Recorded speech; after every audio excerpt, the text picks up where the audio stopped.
ಹೆಸರು ಸುಪ್ರಿಯಾ. ನಾನು ಏರೋನಾಟಿಕಲ್ ಇಂಜಿನಿಯರಿಂಗ್ನಲ್ಲಿ ಅಭ್ಯಾಸವನ್ನು ಮಾಡುತ್ತಿದ್ದೇನೆ.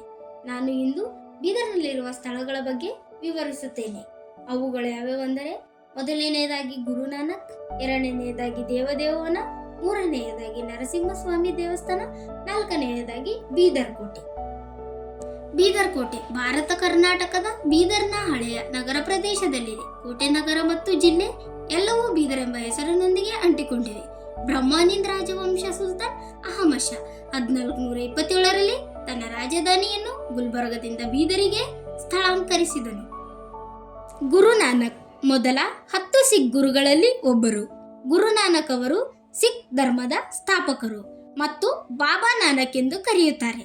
ಅವರು 1469ರಲ್ಲಿ ಏಪ್ರಿಲ್ 15ರಂದು ಪಾಕಿಸ್ತಾನ್ ತಲವಾಡಿಯಲ್ಲಿ ಜನಿಸಿದರು.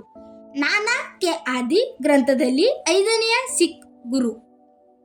ಗುರು ಅರ್ಜನ್ 1604ರಲ್ಲಿ ಅನೇಕ ಸೂತ್ರಗಳನ್ನು ರಚಿಸಿದರು. ಬೀದರಿನ ಮಂಗಲ್ಪೇಟ್ನಲ್ಲಿರುವ ಶ್ರೀ ಜರಣಿ ನರಸಿಂಹಸ್ವಾಮಿ ದೇವಾಲಯವು ಗುಹಾಂತರ ದೇವಾಲಯವಾಗಿದ್ದು ಎದೆಮಟ್ಟದ ನೀರಿನಲ್ಲಿ ನಡೆದುಕೊಂಡು ಹೋಗಬೇಕು. ಈ ಗುಹೆಯಲ್ಲಿ ನರಸಿಂಹಸ್ವಾಮಿ ನೆಲೆಗೊಂಡಿದ್ದಾದರೂ ಹೇಗೆ ಎನ್ನುವುದಕ್ಕೆ ಪೌರಾಣಿಕ ಕಥೆಯೊಂದಿದೆ. ದೇವದೇವವನವು ಭಾರತದ ಕರ್ನಾಟಕದ ಉತ್ತರ ಕನ್ನಡ ಜಿಲ್ಲೆಯಲ್ಲಿರುವ ಒಂದು ಸುಂದರವಾದ ಅರಣ್ಯವಾಗಿದೆ. ಇದು ತನ್ನ ಅದ್ಭುತವಾದ ನೈಸರ್ಗಿಕ ಸೌಂದರ್ಯ ಮತ್ತು ಪ್ರವಾಸಿಗರಿಗೆ ನೀಡುವ ವಿಶಿಷ್ಟ ಅನುಭವಗಳಿಗೆ ಹೆಸರುವಾಸಿಯಾದ ಜನಪ್ರಿಯ ಪ್ರವಾಸ ತಾಣವಾಗಿದೆ.